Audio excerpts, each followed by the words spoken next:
It's time to get a first look at this Vulcan as to why it had to stop riding. You see our choke cable is out. Interesting enough, this is funny guys, I just realized, not just realized, but since I bought it, I realized this doesn't have carburetors. I'm so used to buying the old bikes and having to do carbs that this has no carburetors. Fuel injection. Direct fuel injection, I believe, is what they referred to it as. Obviously, we're going to be needing some tires. These are actually cracked in the sidewalls, and normally I'd blow them up, see if they hold air, but they're not the best at all. So unfortunately, this 800-pound dry motorcycle with no carburetors is going to need tires. So hopefully I can pull, hopefully I have a lift that I can pull these tires off. Or I'll just buy tires and get it riding and take it up to the shop somewhere. I do have a set of keys. Unfortunately, my keys I cannot get to work in the gas door, in the gas cap, so we're gonna have to probably get that off and buy a new one. Nothing I do. I sprayed some WD-40 and some PB Blaster in there, and the keys just don't fit. It just seems like they're not right for it. So for some reason, that's not working. The other thing, I usually don't run saddlebags on mine, and these are actually hard plastic. And this lock obviously doesn't work. Plus, I don't have a key to this lock. I do have a key to this one, but it's not the same key as this side. These look like different locks, and apparently they are. So, first thing I want to do, as I said, is look at why this bike was not being ridden anymore. The clutch was not working. So, as we get down here, we see, I was going for the clutch slave cylinder, which actually looks like it's completely solid.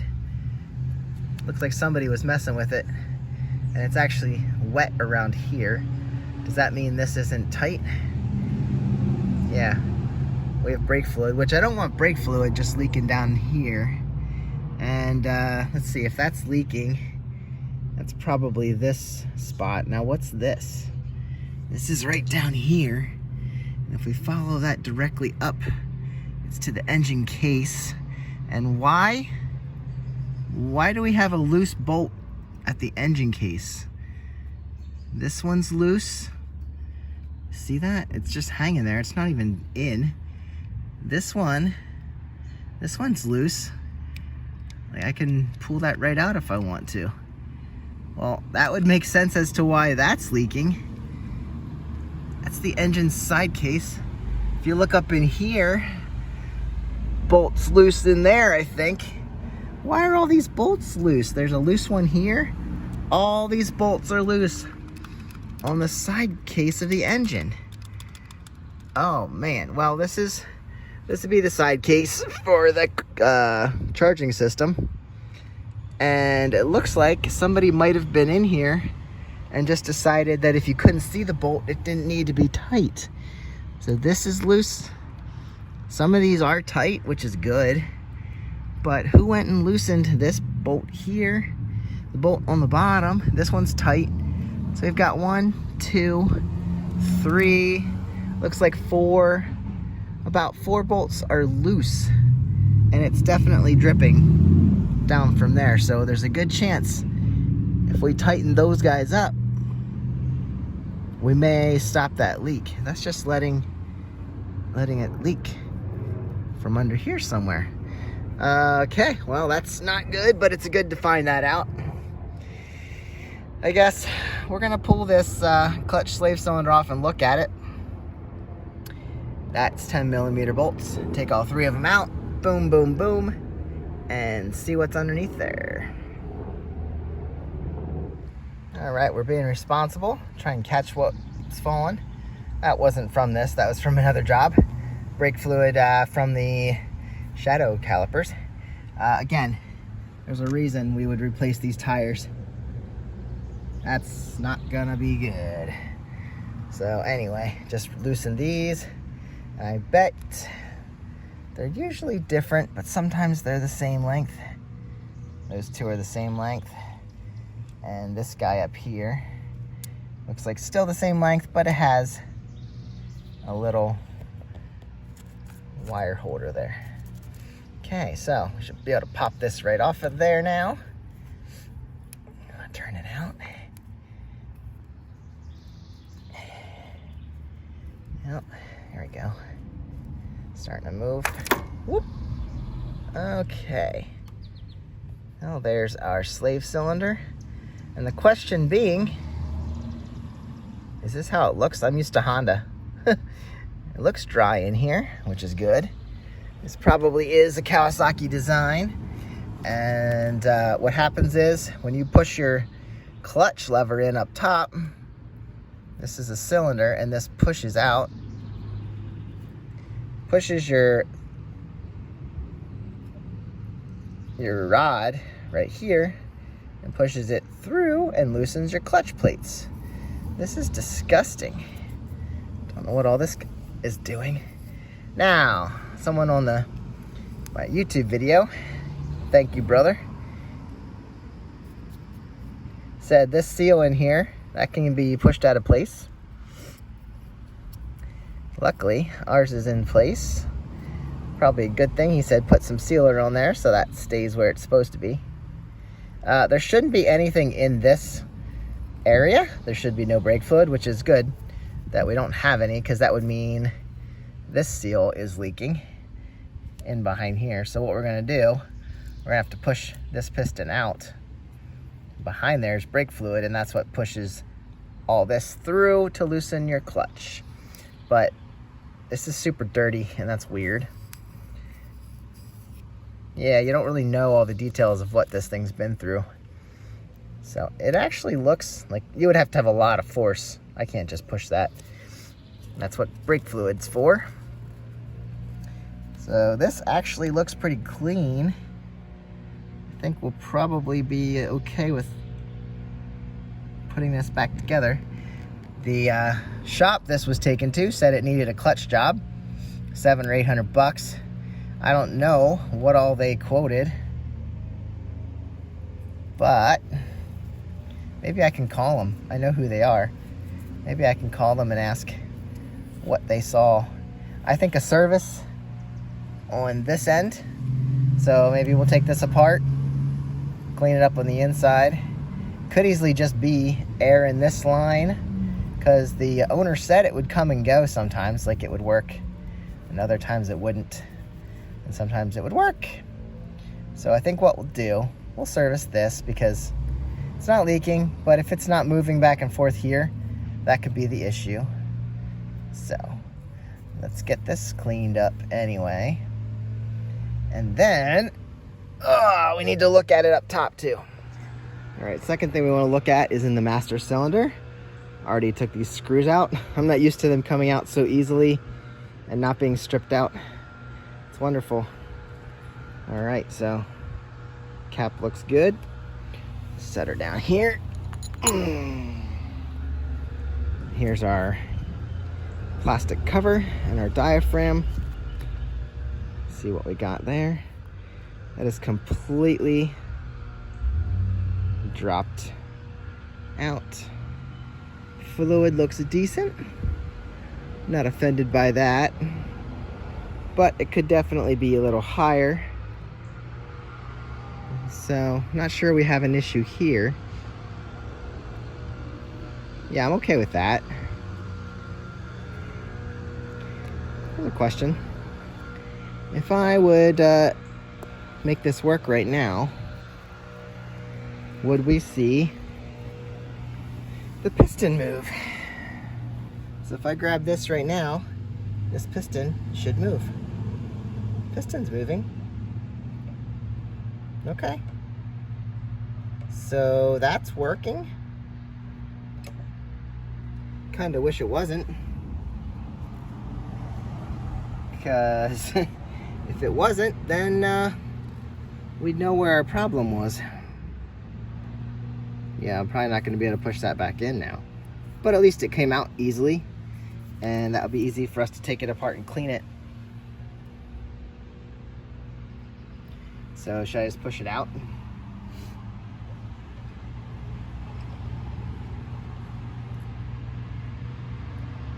There you go. She's free, it looks like. Can probably just lift her right out of there. Pretty soon anyway. Oh! Whew. My piston just went flying. This is why you do this stuff with two hands. Alright, see, this brake fluid is not great. So there's a good chance if we flush out this system, at least we now know that our piston is clean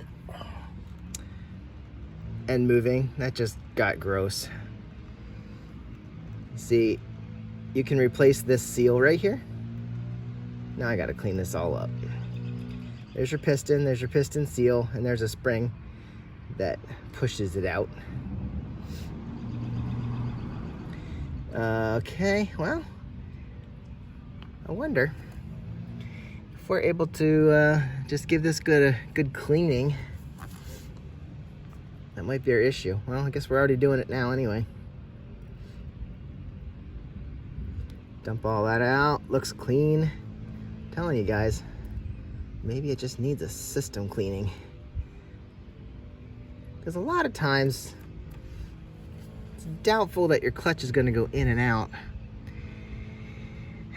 The other question is, why are these bolts out of the case down here? But I cleaned this up a little bit.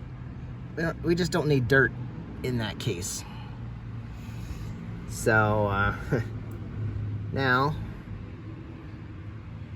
everything looks to be working just fine.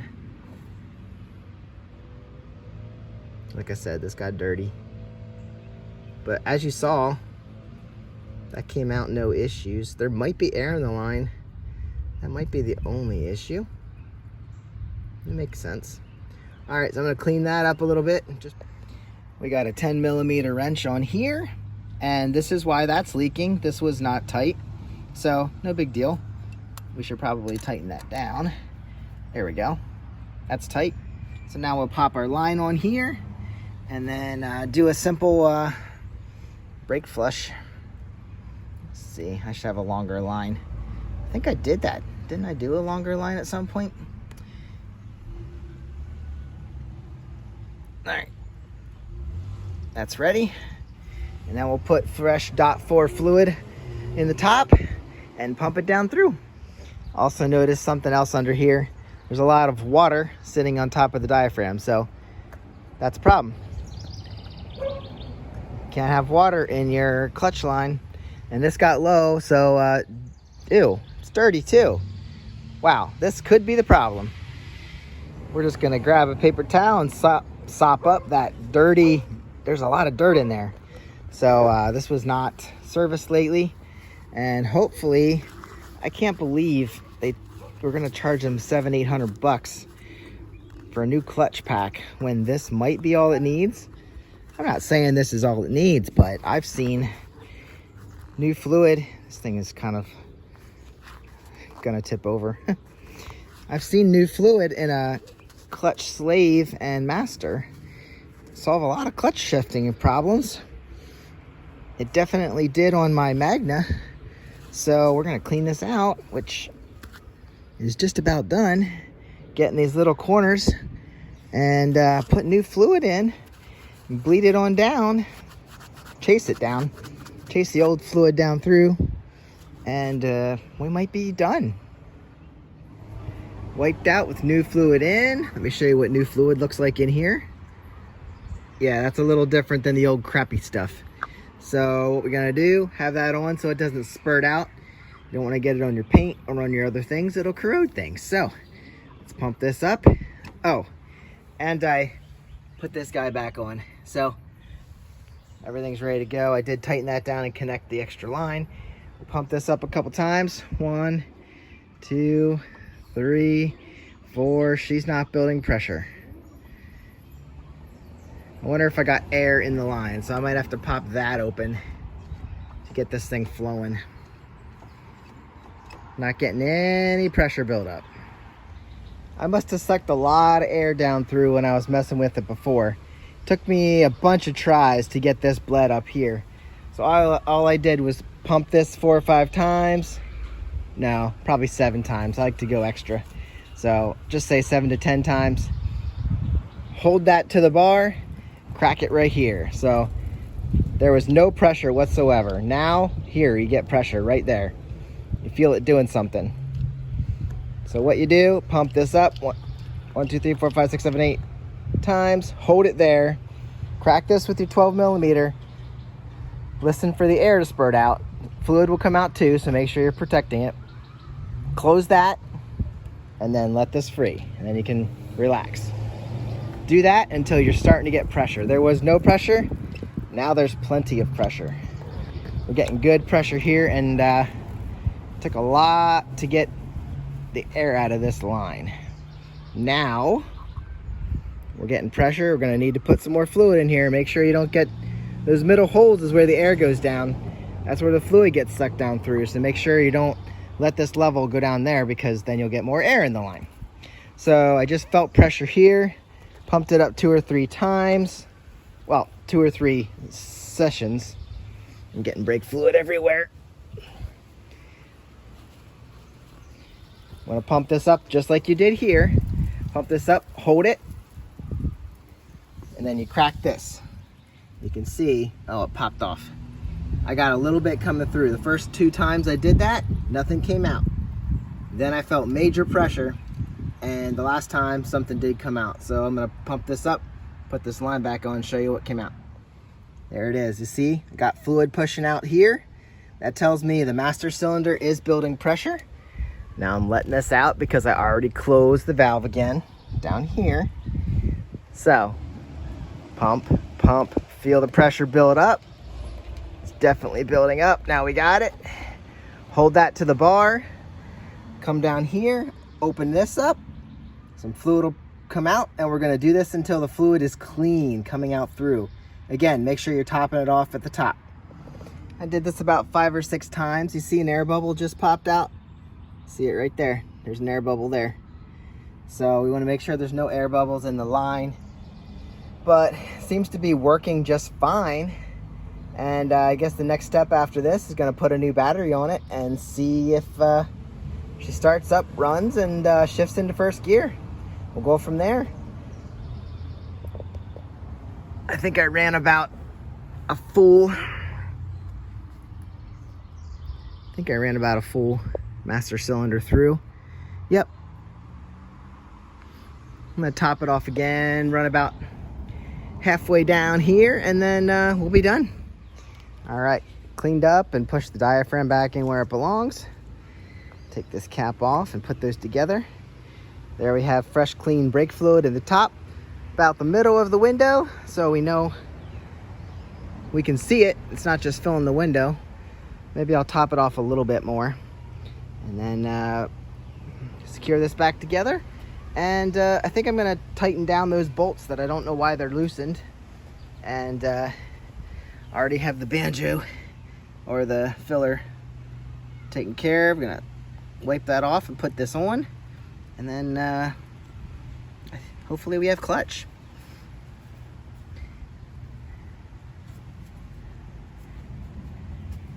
See you guys on the next one. See, this is a simple job you can do yourself. As long as you don't let air in the system, go ahead and do some service on your own. Save some money. Just make sure you use the DOT brake fluid that belongs in your bike. It usually says on the cap, right here it says use only DOT 4. So that's what we did. See you guys on the next one.